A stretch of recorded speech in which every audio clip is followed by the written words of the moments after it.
Pura-pura lumpuh. Episode 47. Menyesakkan dada. Karya Via Raya. Prita mana ya? Kok tumben banget sih di halte nggak ada? Kalau saja waktu itu mereka tidak bertengkar, dan jika setelah bertengkar Vira tidak melupakan ponsel baru Prita, mungkin saat ini ia bisa menghubungi istri kecilnya.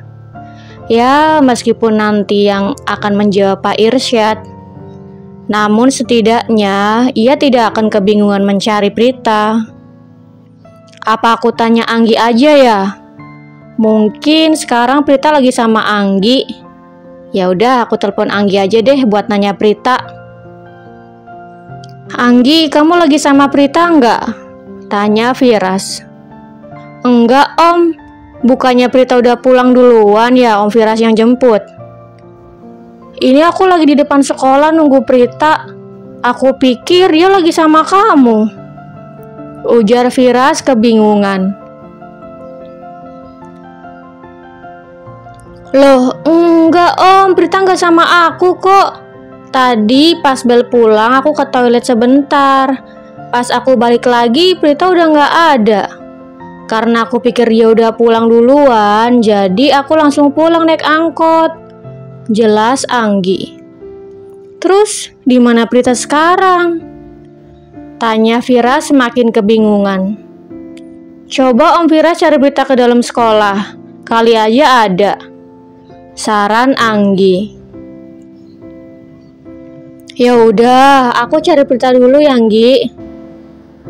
Ketika Vira sedang sibuk mencari Prita di sekolah, Susilo, ayah mertuanya, tiba-tiba menghubunginya. Nak Firas? Iya pak, ada apa? Tumben sekali bapak nelpon. Firas gemeteran ketika menjawab panggilan dari bapak mertuanya, karena beliau tiba-tiba menghubunginya di saat Prita menghilang. Bapak cuma mau kasih kabar kalau sekarang Prita sedang berada di rumah sakit. Barusan guru Prita telepon bapak. Katanya Prita tiba-tiba pingsan di sekolah. Terdengar nada khawatir dari suara Susilo. Apa? Di rumah sakit mana pak? Biar Firas kesana sekarang juga, tanya Firas terkejut. Katanya sih rumah sakit yang ada di dekat sekolah, sahut Susilo. Ya udah, sekarang Firas ke rumah sakit. Bapak sama ibu tunggu di rumah dulu ya, biar nanti sekretaris Firas yang jemput. Iya nak Firas, hati-hati di jalan ya. Kalau ada apa-apa sama Prita langsung hubungi bapak. Iya pak.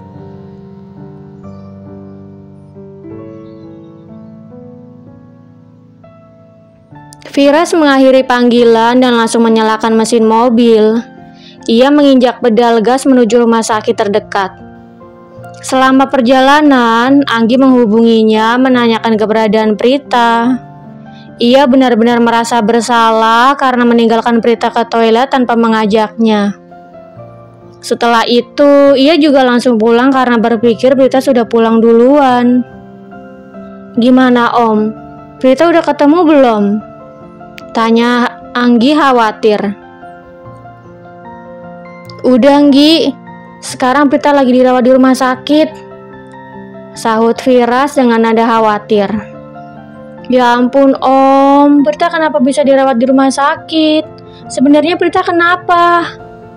Tanya Anggi tidak kalah khawatirnya. Aku juga gak tahu, ini aku lagi jalan mau ke rumah sakit, sahut Firas. Ya udah, nanti aku nyusul ya om. Kamu tunggu di rumah aja, biar nanti aku suruh Zafran sekalian jemput kamu, kata Firas. Iya om. Setelah sampai di lobi rumah sakit, Firas merogoh saku celananya. Ia mengambil ponsel dan mengetik pesan. Kemudian ia mengirimkannya pada sang sekretaris, Zafran. Tolong jemput dan antar bapak juga ibu mertua saya ke rumah sakit. Firas mengetik pesan dan mengirimkannya pada Zafran. Sekalian jemput Anggi karena perjalanan dari rumah orang tua Prita satu arah.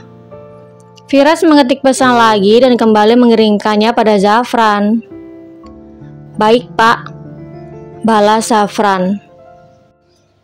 Sesuai perintah yang Firas berikan, Zafran bergegas merapikan pekerjaannya dan pergi ke rumah Prita untuk menjemput Susilo dan istrinya. Setelah itu, ia langsung mampir untuk menjemput Anggi. Dan kini di dalam mobil Zafran sudah ada Anggi yang duduk di depan dan kedua orang tua Prita yang duduk di kursi penumpang. Terlihat bapak dan ibu Prita sudah tidak sabar ingin segera sampai di rumah sakit. Mereka khawatir dengan keadaan putri mereka, karena sampai sekarang Firas belum juga menghubunginya. Padahal ketika menelpon tadi, Susilo sudah meminta Firas untuk mengabarinya. Itu Pak Irsyad bukan sih? Tapi kok jalannya sempoyongan gitu? Batin Anggi melihat Pak Irsyad di seberang jalan dengan langkah terhuyung. Aaza bisa berhenti sebentar nggak? Pinta Anggi. Kenapa emang? Ini kan udah mau sampai, Nggi? Tanya Zafran. Enggak, bentar aja. Aku kayak lihat guru aku di jalanan. Aku takut dia kenapa-napa. Sahut Anggi sambil menunjuk ke arah Pak Irsyad berada.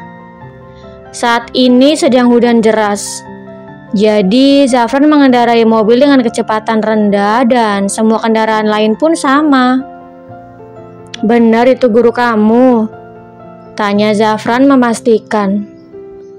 Iya, bisa cepat berhenti nggak? Itu Pak Irsyad udah ke tengah jalan. Aku takut dia kenapa-napa. Jawab Anggi dengan nada khawatir. Zafran menepikan mobilnya dan berhenti tidak jauh dari tempat Pak Irsyad berada. Ketika Anggi hendak turun, Zafran bergegas melarangnya. Di luar bahaya, Anggi. Biar aku aja yang turun ya, kata Zafran mencekal lengan Anggi. Jantung gadis itu berdegup kencang melihat Zafran mengkhawatirkannya. Ayolah Anggi, saat ini bukan waktu yang tepat untuk bersikap sok manis.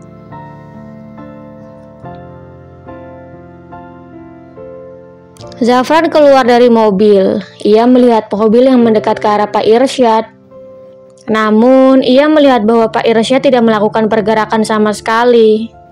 Ia berlari sekuat tenaga mencoba untuk menyelamatkannya. Ketika mobil sudah beberapa langkah, Zafran mendorong Pak Irsyad ke tepi jalan. Dan ya, Pak Irsyad berhasil selamat. Namun, justru ia yang tertabrak mobil itu. Aaza! Teriak Anggi dari dalam mobil melihat Zafran terpental tertabrak mobil. Astaga pak, Nak Zafran pak, cepet pak turun tolongin Nak Zafran, ujar Wati, ibu Pitra khawatir. Iya bu, bapak turun. Sebelum Susilo, bapak Prita turun dari mobil, Anggi sudah turun berlarian terlebih dahulu. Air matanya sudah mengembun di pelupuk matanya. Ia menyalahkan dirinya sendiri atas apa yang terjadi pada Zafran saat ini. Kalau saja ia menolak ketika Zafran melarangnya turun, mungkin saat ini yang tertabrak mobil bukan Zafran melainkan dirinya. Aaza, maafin aku. Gara-gara aku aja jadi kayak gini. Harusnya aku yang ketabrak mobil bukannya Aza.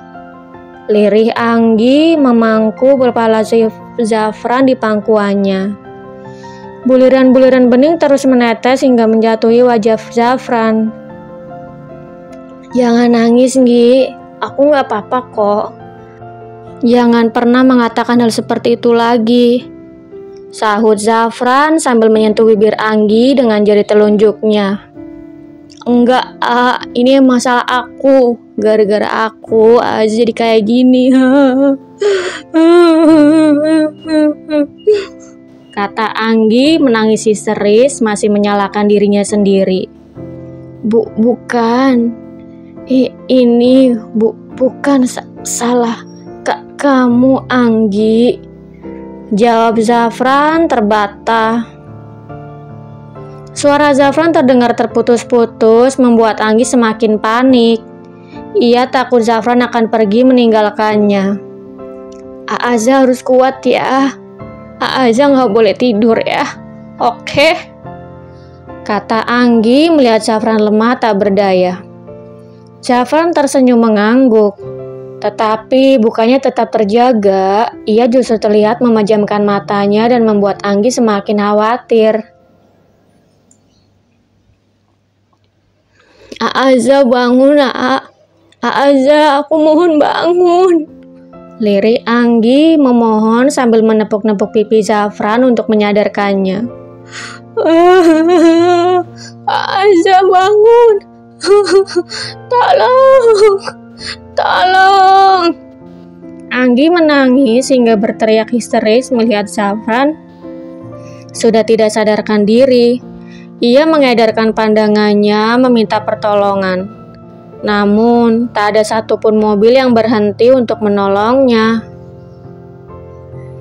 Sesak. Jelas sekali Anggi merasa sesak. Bahkan sangat menyesakkan dadanya. Kejadian ini membuat Anggi trauma berat. Bukan hanya kejadian ini saja. Kejadian menghilangnya Prita dan tiba-tiba Prita ada di rumah sakit pun sudah menjadikannya pukulan keras. Apalagi dengan adanya Zafran seperti ini.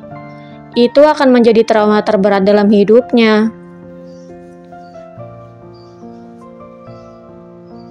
Tuhan, aku mohon selamatkan Aaza. Aku tidak akan bisa memaafkan diriku sendiri jika terjadi sesuatu pada Aaza. Batin Anggi memohon sambil menengadahkan kepalanya menatap ke atas. Anggi berteriak meminta tolong hingga suaranya habis. Namun tetap saja tidak ada orang yang berhenti untuk membantunya. Ia merasa seolah-olah dunia tidak berpihak padanya. Bahkan Tuhan pun mengabaikan permintaannya. Karena batinnya tidak kuat menahan rasa sakit di hatinya, Anggi jatuh pingsan tepat ketika Susilo datang bersama petugas rumah sakit. Jadi setelah Susilo turun dari mobil, ia melihat Anggi sedang memangku Zafran. Dan sebelum terlambat, ia pergi ke rumah sakit untuk meminta bantuan. Karena letak rumah sakit yang hanya beberapa meter saja dari lokasi kejadian. Saat itu, Susilo berlarian menuju rumah sakit yang hanya berjarak kira-kira 10 meter dari lokasi kejadian. Ketika ia sampai di rumah sakit, ia langsung berteriak meminta tolong dan menghampiri perawat yang sedang bertugas. Suster, tolong sus! Teriak Susilo. Aduh pak, tolong jangan berteriak di sini, ini rumah sakit. Keluh seorang perawat. Perawat itu cukup kesal dan tidak habis pikir dengan sikap Susilo. Maaf sus, tapi tolongin saya, di depan ada kecelakaan. Tolong kirim bala bantuan sus, saya mohon, tolong nak Zafran. Kata Susilo memohon. Iya, bapak tenang dulu ya. Nanti kami akan mengirim bala bantuan. Jawab perawat itu. Kenapa nanti sus? Kenapa nggak sekarang aja? Tanya Susilo mengeluhkan jawaban perawat itu. Bagaimana mungkin kata nanti yang perawat itu lontarkan? Dalam keadaan darurat, seharusnya perawat itu langsung bergerak cepat. Maaf pak, saya juga harus menghubungi yang lain terlebih dahulu untuk meminta bala bantuan. Suster, cepat bawa bala bantuan sekarang juga. Bantak Susilo mengeja. Kalian itu petugas kesehatan dan bertugas untuk mengobati orang sakit. Jadi bukan tugas kalian untuk menunda-nunda menolong orang lain yang butuh pengobatan. Kalian mengerti? Teriak Susilo menunjuk ke arah semua perawat yang ada.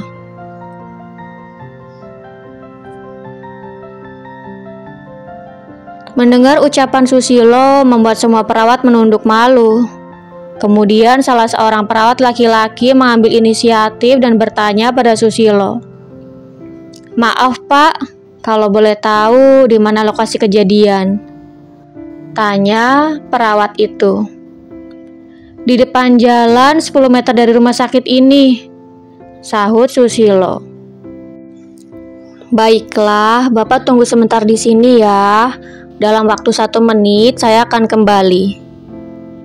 Perawat laki-laki itu pergi dan Susilo pun bisa bernafas dengan lega. Karena dari sekian banyaknya perawat, ada salah satu yang mau mendengarkan ucapannya. Sementara di sisi lain, ponsel Firas tiba-tiba bergetar tanda ada pesan masuk. Ia merogoh saku celananya dan melihat bahwa ayah mertuanya mengirim sebuah pesan teks. Lalu ia bergegas membacanya. "Nak Firas, bisa ke lobi sebentar tidak? Tapi tolong jangan bilang apa-apa sama Prita." Firas langsung mengerutkan keningnya penasaran mendapat pesan seperti itu dari ayah mertuanya. "Bapak kenapa ya? Kok aneh banget?" gumam Firas dalam hati. Berhubung saat ini Prita sedang tidur karena mengantuk setelah mengonsumsi obat, tidak berapa lama ia langsung memejamkan matanya. Firas mengendap-endap berjalan keluar untuk menghampiri ayah mertuanya di lobi. "Nak Firas!" teriak Susilo, tetapi terdengar pelan sambil melambaikan tangannya. "Kenapa Bapak sama Ibu nggak langsung masuk aja?" tanya Firas mengernyit heran. "Tadinya Bapak sama Ibu mau masuk ke dalam, tapi takut Prita takut karena khawatir," balas Susilo. "Loh, emang kenapa Pak?" tanya Firas penasaran. "Nak Zafran ketabrak mobil dan Anggi juga pingsan," jawab Susilo. "Apa?" teriak Firas terkejut mendengar kabar itu. "Iya Nak Firas, tadi Nak Zafran mau menyelamatkan Pak Irsyad, guru di sekolah Prita. Tapi malah dia yang ketabrak mobil," timpal Wati, ibu Prita. "Apa? Irsyad?" Firas begitu terkejut sambil mengepalkan tangannya kuat-kuat. "Terus, di mana Irsyad sekarang Pak, Bu?" tanya Firas. Bukannya menanyakan bagaimana keadaan Zafran dan Anggi, Firas justru menanyakan keberadaan Pak Irsyad. Entah apa yang akan ia lakukan pada Pak Irsyad. Semoga saja ia masih bisa menahan emosinya. Bersambung. Jangan lupa untuk like, komen, share, subscribe, dan tekan tombol lonceng untuk mendapatkan notifikasi episode selanjutnya. Terima kasih.